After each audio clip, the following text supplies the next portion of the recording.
আমি বিয়া করবো, আমার একটা বইয়ের দরকার। আমি চ্যালেঞ্জ করছি, তোর বিয়ে আমি দিয়ে দেবো ভাইস্তি। তুই যা তো, সর আমার মুখের সামনে যেন সরি যা। বেটাক বিয়া দেয়া বাদ দিয়ে এই বুড়িতে বয়সে আবার লুচ্চামু ধরিছে।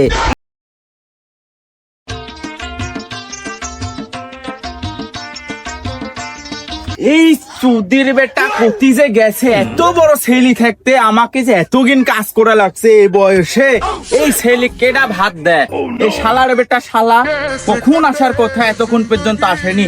এতদিন খড়ি সব হলো ফাটা ফেলা দিনু, এখন পর্যন্ত চুদির বেটার কোনো খোঁজ খবর নাই।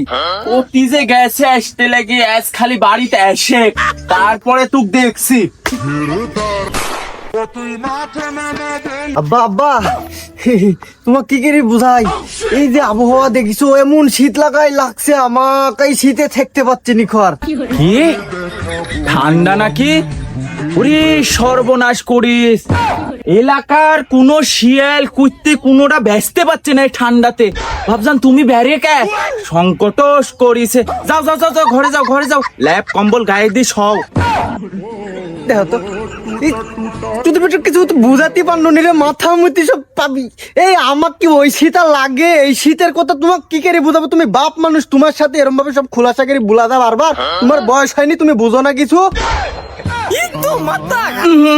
খবরদার খবরদার, ওই কথা ভুলেও চিন্তা করিসনি। যদি ওই কথা মনে করিস তাহলে চলা দি তো বেরি একবারে ছতুর বানা ফেলা দিব। এই সুধীর বেটাকে আমি কোনো ভাবেই বুঝাতে পারলো নি রে। কাকি তো জীবন কতখানি কষ্টের, এই এতখানি শীতে যার বোনাই সাত আর দুনিয়াতে কেউই নাই, কেউই নাই। হ্যাঁ, এই কষ্ট আমি কাকো দেখাতে পারলো নি, কাকো বুঝাতেও পারলো নি। থাকো তোমরা। এই জীবনে যা হওয়ার হয়ে গেছে, এতদিন শীত পার করেছি আমি, এই শীত কোনো ভাবেই আমি পার করতে দিব না। যে কোনো মূল্যে হয়ে আমাকে বিয়া করতেই হবে। এই সুধীর বেটা চাচার কথাও কিছু না বলেছি। ও চাচা, ও চাচা, বেড়ে বাড়াও, তোমার সাথে কথা আছে আমার, জোরে বাড়াও। এ বেটা, এ কি কি কি কি হয়েছে রে? কি হয়েছে? এত চেঁচামেচি করিস কিসের লাগে? কি হয়েছে? ও চাচা, তোমাকে আর কি করে বুঝাবো? এই যে শীত পড়েছে, রাতে শুতে পাচ্ছি নি, খুব কম্বল লেপ লিও শীত মরছে না, খুব কষ্ট হয়ে যাচ্ছে। কি করে দিয়ে বুঝাই তোমার ভাইকে আমি বিয়া করবো, আমার একটা বইয়ের দরকার। আমি বউ ছাড়া এই শীত কোনো ভাবেই পার করতে পারবো না। দুইটি মানুষ হইলে একটু ধরো যে গায়ে উষুম উষুম লাগলো নি, শীতটা খুব ভালো মতন পার হয়ে গেল। কি করে বুঝাবো? তুমি একটু আমাকে বুঝাও ভালো করে। আরে ভাইস্তি, তুই বিয়ের জ্বালাত মরে যাচ্ছিস। বিয়া যাই করিস সেই শালাই বোকাচোদা। এই আমি একটা বোকাচোদা, তোর চাচা। তোর চাচি সকালেও মারে, বিকালেও মারে, উঠতেও মারে, বসতেও মারে। আমি আগেই জানতো। আমার ধারণা একদম সঠিক ছিল যে তোমার কাছে এসে যদি আমি এই কথা বলে তুমিও ওই রকম ভাবেই বুঝাবে। কে তুমি বিয়া করনি? আরে ভাইস্তি, বিয়াতে কিছু নাই। বিয়াতে এত কষ্ট, এত জ্বালা, আগে জানলে আমি বিয়া করতুনি। আর এখন তোকে আমি বলছি তুই বিয়া শাদী করিসনি। হ্যাঁ, আমার তো প্রথমেই বোঝা উচিত ছিল যে দুই চৌধুরী বেটা একই ঝাড়ের বাস। আমি যে দিক মনু, আমি তো মরি গেল। আমার এই রেট দেখতে দেখতে আমি এদিক বই লিখে ফেলা দিচ্ছি। এই কষ্ট আমি কাক বুঝাবো? কি ভাইস্তি, কি কি তুই বই লিখেছিস?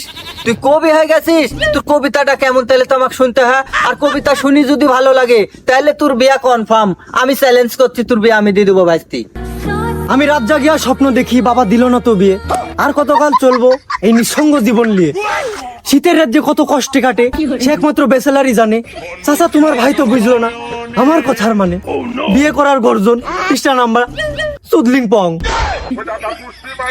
বাবা বাবা, কি একবারে তুমি শিক্ষিত ছাওয়াল হয়ে গেছো। ম্যাট্রিকে করিছো হ্যাট্রিক, আবার এসে আমার কবিতা শোনাচ্ছ, বিয়ার কবিতা। তোর কবিতা আমার একটুকু ভালো লাগেনি। আর আমার ভাইয়ের কাছে কি আমি বলবো যে শালার বেটা শালাক বাড়ির থেকে বের করে দিতে, আর যেন ওর বিয়া যেন কোনোদিন না দেয়। তুমি কবি সাজেছো, কবি। এই সুধীর বেটা শুন ভালো করে, মাথার ভিতর ঢোকালে এই শীত যদি কোন রকম পার হয়েছে, দুই ভাই কিন্তু এক কবরের ভিতরে ঢুকা তুই চলে যাবো। হ্যাঁ, নিজে বিয়া করিছো, দুই ভাই নিজে বিয়া করি সুখ শান্তি সব লিচ্ছ, আর আমার বেলায় এসে এত তাফালিং এইসব মেনবো না। এই শীতের ভিতরে বিয়া ভালো মতন দিয়ে দিব, না হলে কিন্তু একবারে ঠাপ দিয়ে কপাল মোবাইল সব ওড়া দিব। কি কি কি তুই আমারে দুই ভাই মারি ফেলা দেবো? আসলে বিয়ার যে কি মজা তুই তো বুঝিসনি। ওই যে কোথায় আছে না, দিল্লি बुल्ली का लड्डू जो भी खाएगा तो भी मजा पाएगा, जो भी नो खाएगा तो भी पछताएगा। তা আমারও দুই ভাই তুই হচ্ছে বিয়ার লাগি মেরি ফেলা দেবো। বিয়া কি জিনিস, বিয়া করলে বুঝবো, যেরকম আমরা বুঝি।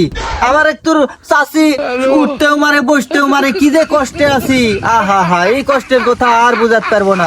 তো ঠিক আছে, আমার কব্বরে দি তুই বিয়ার স্বাধীন পূরণ করবো, যা চলি যা। আমি ওই শাদি লিব, ওই কত জ্বালা হয় না হয় সেটি আমি বুঝি লিব, তোমার অত কথা আমি শুনবো না। দেখ তো জ্বালা আমি দেখবো। একে সাজারি রে, এই সাওয়াল শীত আসলেই খালি বিয়া করবো বিয়া করবো। এদিক যে আমার বয়স, এত সুন্দর যৌবন, আমার বউটা সেই আমলে মরে গেছে, এখন পর্যন্ত আমি বিয়াই করিনি ওরা সাথে। আর এই সুদির বেটা বিয়া করবি, এই বিয়া করার সুদন চুদির বেটা জানে সামনে যে কার্তিক মাস আসছে, কনকনি ঠান্ডা, এর ভিতরে যে সকালে উঠে গোসল করা লাগবে, এডি সুদির বেটার মাথাতে কি নাইখো।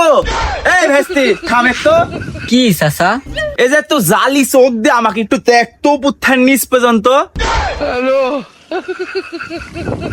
ভেস্তি হইলো দেখা। হ, তাহলে তুই একটা কথা আমাকে বলে তো, যে কোন অ্যাঙ্গেলে আমি থাকতে ও আমার ওই মোরা সুদির বেটা আমার আগে বিয়া করতেছে।